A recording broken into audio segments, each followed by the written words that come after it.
हिंदी की कक्षा में आप सभी का स्वागत है बच्चों। आज हम सारा आकाश भाग 8 केंद्रीय भाव पार्ट 2 पढ़ेंगे। केंद्रीय भाव का पिछला हिस्सा हम इसके पहले पढ़ चुके हैं। तो आइए आज की कक्षा शुरू करते हैं बच्चों। उसके पहले एक बार ज़रा पुनरावृत्ति हो जाए। भाग 8 में पहले हिस्से में हम देख चुके हैं कि समर के मामा जी समर के घर आए हुए हैं। समर का विवाह भी उन्होंने ही तय कराया था।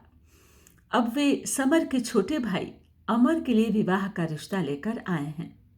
समर के विवाह में दहेज को लेकर मामा जी से समर के पिता की कहासुनी हो गई थी, इसलिए वे बहुत दिन बाद आए हैं। समर के मामा जी का नाम चंदन है। ये हम भाग 1 में पढ़ चुके हैं। अब भाग 8 के दूसरे हिस्से के बारे में हम जानेंगे।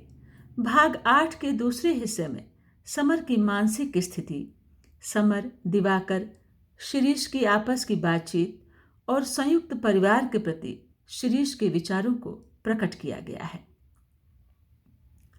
दिवाकर, शिरीष से मुलाकात और समर की मानसिक स्थिति। समर घर से निकल जाता है और सोचता हुआ सड़कों पर भटकता रहता है। वही बात बाबूजी नाराज होकर कहते हैं और मामा जी प्रेम से कहते हैं, लेकिन कहते दोनों एक ही तरह की बात है। सोचते हुए चलते रहने के कारण उसे पता ही नहीं चलता कि दिवाकर और शिरीष उसके पीछे पीछे चले आ रहे हैं। दिवाकर समर को रोक कर कहता है, तुम्हें चलते वक्त ध्यान रहता है कि कहाँ जा रहे हो, किस लिए जा रहे हो?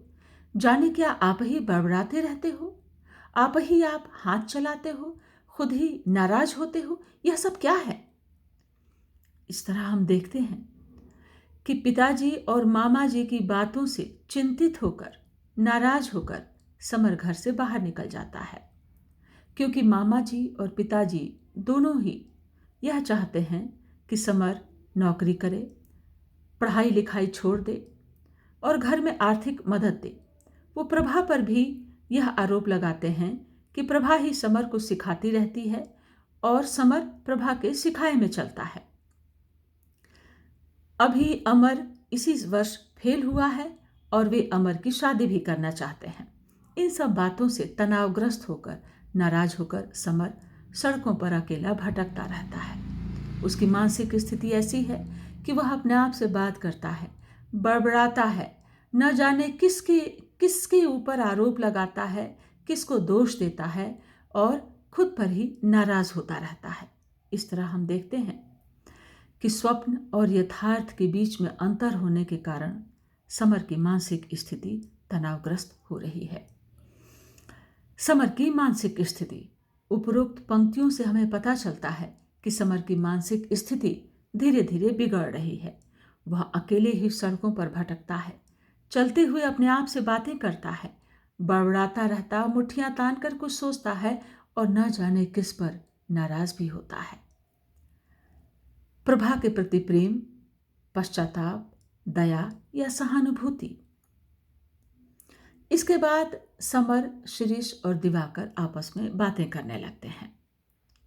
शिरीष समर से पूछता है, माफ कीजिए, आपके परिवार की कुछ व्यक्तिगत बातें पूछ रहा हूं।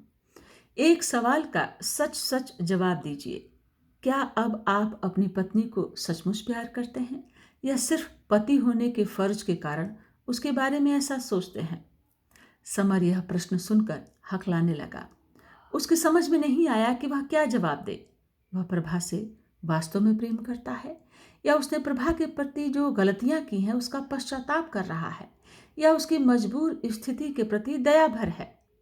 समर को कोई जवाब नहीं सूझ रहा। फिर भी उसने अपने आप को संभाल कर कहा, मैं उसी की इच्छा से पढ़ रहा हूं। संयुक्त परिवार के विषय में शिरीष के विचार। इस तरह हम देखते हैं कि शिरीष, दिवाकर और समर आपस में बातें करने लगते हैं। आगे की बातचीत में समर अपनी घरेलू समस्याओं की संक्षेप में चर्चा करता है। समर के घर की समस्याएं सुनकर शिरीष प्रतिक्रिया देते हैं, आपकी, अपनी या दिवाकर की, सबकी वास्तविक स्थिति जानकर एक बात मेरी समझ में आ रही है कि इस संयुक्त परिवार की परंपरा को तोड़ना होगा। अब आपके लिए ही कहूँ कि अगर आप खुद जिंदा रहना चाहते हैं या चाहते हैं कि आपकी पत्नी भी जिंदा रहे, तो इसके सिवाय कोई रास्ता नहीं कि अलग रहिए। जैसा भी हो, अलग रहिए। शिरीष के अनुसार संयुक्त परिवार की स्थिति।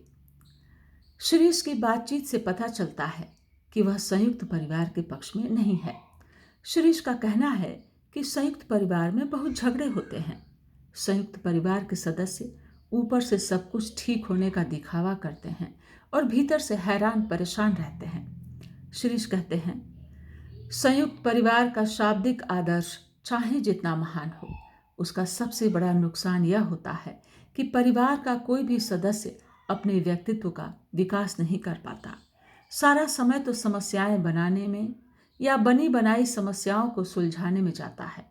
लड़ाई झगड़ा, खींचतान, बदला, ग्लानि सब मिलाकर वातावरण ऐसा विषैला और दमघोटू बना रहता है कि आप सांस न ले सके। शिरीष का मानना है कि इसका मुख्य कारण आर्थिक कठिनाइयां हैं और ये आर्थिक कठिनाइयां संयुक्त परिवार में लगातार बनी रहती हैं। समाधान।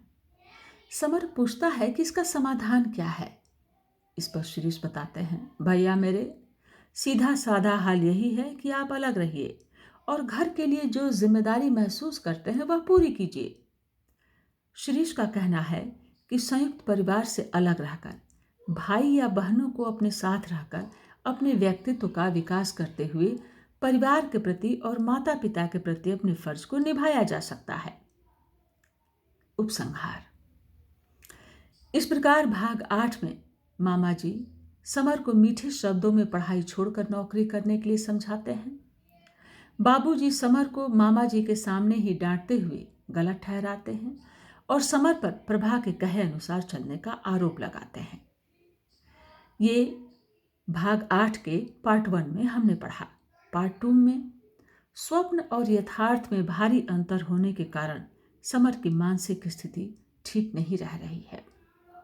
शिरीष संयुक्त परिवार के प्रति अपने विचार व्यक्त करते हुए कहते हैं कि समर को संयुक्त परिवार से अलग हो जाना चाहिए।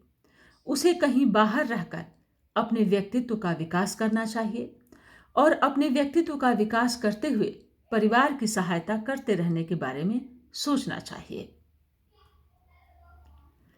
इस प्रकार बच्चों, सारा आकाश भाग 8 केंद्रीय भाव के खंड 1 और 2 आज समाप्त होते हैं। आपने ध्यान से सुना, इसके लिए आपके प्रति बहुत बहुत आभार।